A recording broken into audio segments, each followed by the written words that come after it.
Assalamualaikum warahmatullahi wabarakatuh. Selamat pagi anak-anak, kita bertemu lagi. Kali ini kita akan belajar tema 7, subtema 3 pembelajaran yang pertama bersama Bu Mei. Sudah siap anak-anak? Tujuan pembelajaran kali ini, simak dulu anak-anak.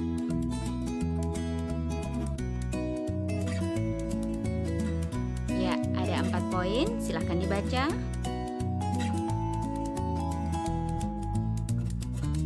Mari masuk materinya.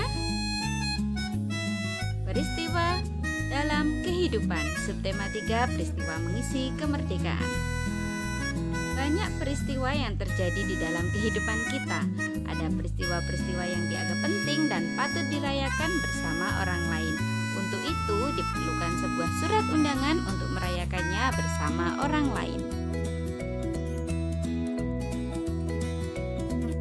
Ini percakapan antara ayah dengan Benny. Ternyata ayah mendapatkan surat undangan pertemuan warga. Perhatikanlah surat undangan berikut. Silahkan dibaca dahulu anak-anak.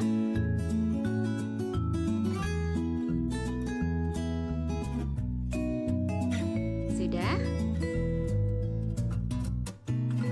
Tahukah kamu surat undangan merupakan surat yang berisi pemberitahuan dan permintaan kesediaan seseorang untuk menghadiri suatu acara atau kegiatan.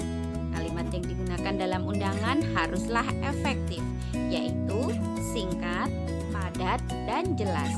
Tujuannya agar orang yang membacanya dapat segera mengerti isinya. Nah, di sini dibedakan 3 jenis surat undangan. Yang pertama, surat undangan resmi, surat undangan setengah resmi, dan surat undangan tidak resmi. Surat undangan resmi mengatasnamakan sebuah instansi atau organisasi dan kedinasan. Surat undangan setengah resmi mengatasnamakan perorangan yang ditujukan ke perorangan ataupun instansi atau organisasi. Sedangkan surat undangan tidak resmi mengatasnamakan perorangan yang ditujukan kepada perorangan untuk kepentingan perorangan juga, seperti surat undangan ulang tahun, perayaan kelahiran, dan sebagainya. Perhatikanlah kembali surat undangan yang diterima ayah Benny. Menurut kamu termasuk jenis surat undangan yang manakah dari ketiganya? Dicermati anak-anak. Ini adalah bagian-bagian surat undangan.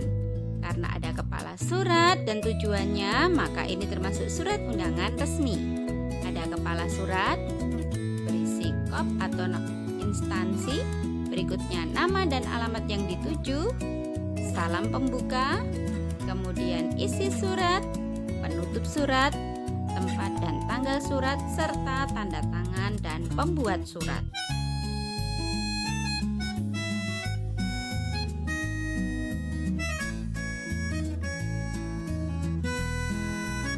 Pernahkah kamu melihat surat undangan yang diterima ayah dan ibumu? Nah, tandai warna merah untuk undangan resmi, warna kuning setengah resmi, dan warna biru untuk undangan tidak resmi. Perhatikan anak-anak, silahkan. Warna apa ini? Ya, ini adalah surat undangan resmi. Bagus sekali. Yang kedua, dicermati kembali.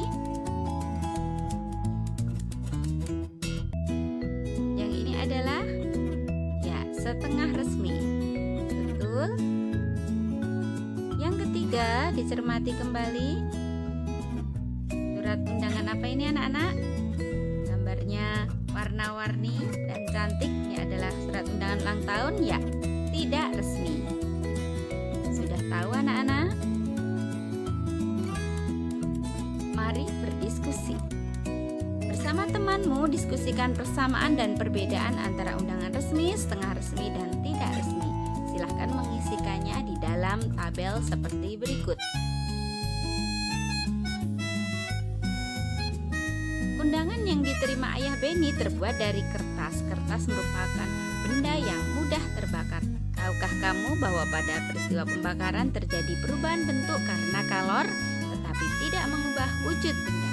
Kertas yang merupakan benda padat dibakar dengan api atau panas dan berubah menjadi abu yang juga masih benda padat, hanya berubah bentuknya.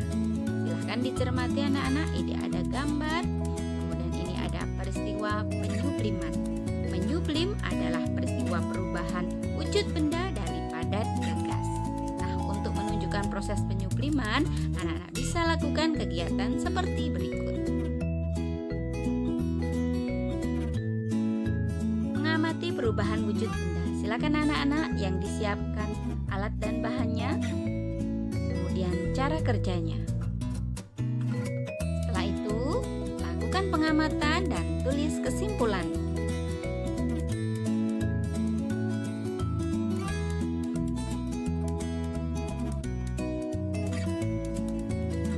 Untuk menambah pengetahuanmu, mari kita membaca kegiatan mengisi kemerdekaan negara Indonesia.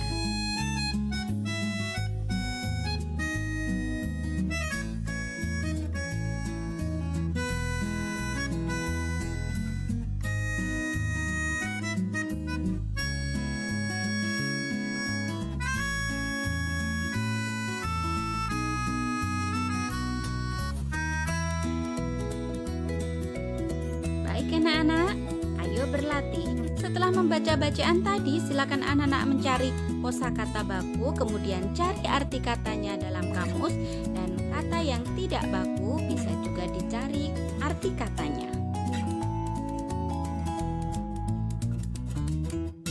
Pahamilah bacaan tersebut, kemudian kemukakan pendapatmu tentang sumbangsih atau kegiatan yang dapat kamu lakukan dalam rangka mengisi kemerdekaan RI.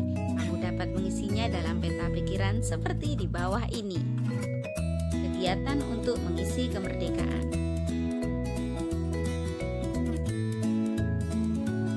Nah, selanjutnya amati gambar-gambar berikut yang menunjukkan kegiatan pembangunan sarana dan prasarana di berbagai bidang berikut dilakukan untuk menunjang kegiatan masyarakat dalam rangka meningkatkan kualitas hidup dan manusia guna mencapai kesejahteraan.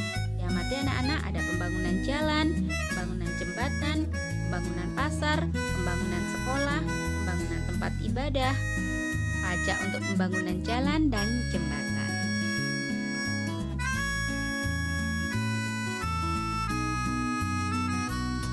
Ayo berlatih. Pernahkah kamu melihat kegiatan pembangunan yang ada di lingkungan sekolah dan tempat tinggalmu? Apakah yang kamu rasakan? Bagaimana masyarakat di sekitarmu menanggapi pembangunan tersebut? Yuk cari faktor pendukung pembangunan nasional dan faktor penghambat pembangunan nasional. Kamu bisa mencarinya melalui buku, surat kabar, majalah, artikel di internet, dan juga bisa diskusi ataupun wawancara.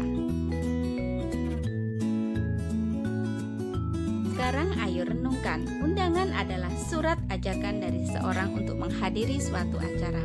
Jadi kehadiran orang-orang yang mendapat undangan sangatlah diharapkan oleh pihak yang mengundang. Nah, kalau kamu diundang, kamu akan datang atau tidak? Itu ada etikanya yang harus kamu lakukan. Berikut anak-anak, kita masuk ke pembelajaran yang selanjutnya.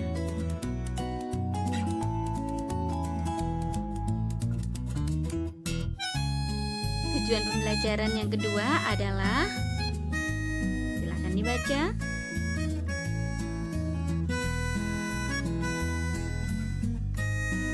Mari masuk materinya.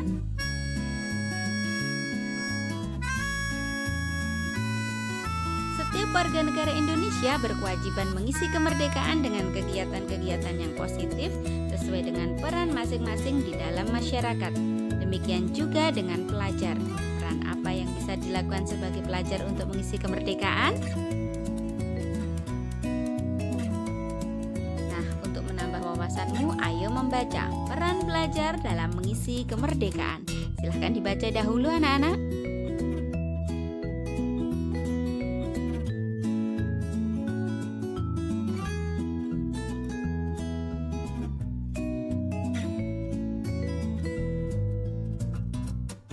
Ayo mencoba.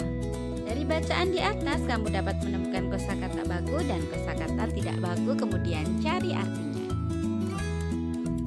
Salah satu peran yang ditunjukkan oleh pelajar dalam mengisi kemerdekaan adalah belajar dengan giat dan melakukan kegiatan positif. Nah, silahkan tuliskan kegiatan positif dalam mengisi kemerdekaan seperti dalam contoh tabel berikut. Ayo kreatif. Catatan harianku. Buatlah tabel catatan kegiatanmu sehari-hari.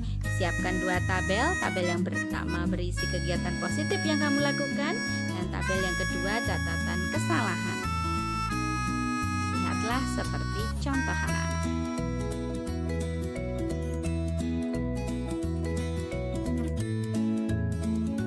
Tahukah kamu banyak kegiatan positif yang dapat dilakukan oleh pelajar di sekolah? Dengan mempelajari fenomena alam di sekitar kita, kamu dapat memahami apa yang sedang terjadi di sekitarmu. Sebelumnya, kamu telah melakukan percobaan tentang penyubliman sebagai salah satu bentuk perubahan wujud benda karena kalor. Diamati anak-anak, berikutnya ada pengkristalan. Perubahan wujud benda dari gas menjadi padat dengan proses pelepasan maupun penyerapan kalor. Nah, contoh pengkristalan adalah salju dan gas yang didinginkan. Silahkan dicermati gambar dan dibaca anak-anak.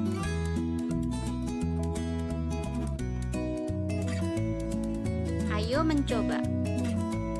Percobaan mengamati perubahan wujud benda. Silahkan disiapkan bahan-bahannya anak-anak. Kemudian cara kerjanya, ini juga mudah. Setelah itu, tuliskan hasil kesimpulan kerjamu.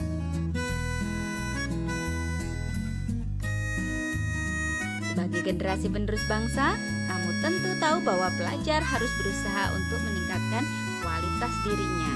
Nah, di sini ada hasil karya seni rupa berupa peradaban manusia termasuk dari nenek moyang kita.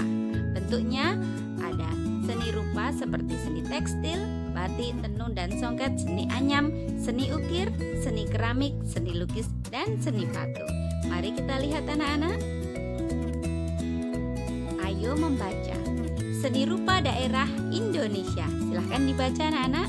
Ada pengertian seni rupa daerah dan jenis-jenisnya.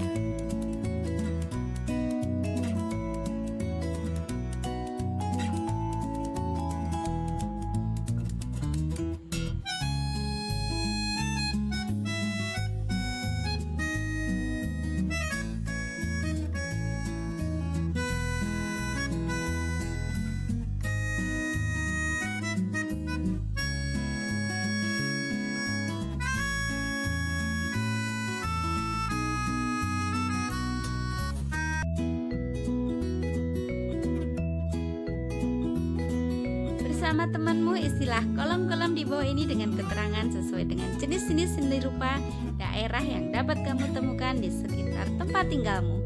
Kamu dapat mencari bahannya dari buku ensiklopedia, majalah, atau internet.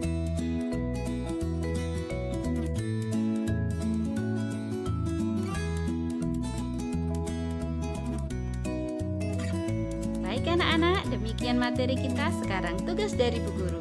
Sebutkan bagian-bagian surat resmi. Yang kedua, jelaskan peran pelajar dalam mengisi kemerdekaan. Yang ketiga, tuliskan 3 kosakata baku dan 3 kosakata tidak bakunya.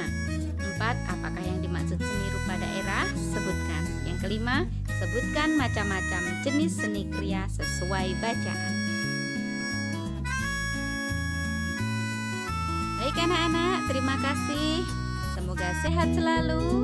Wassalamualaikum warahmatullahi wabarakatuh.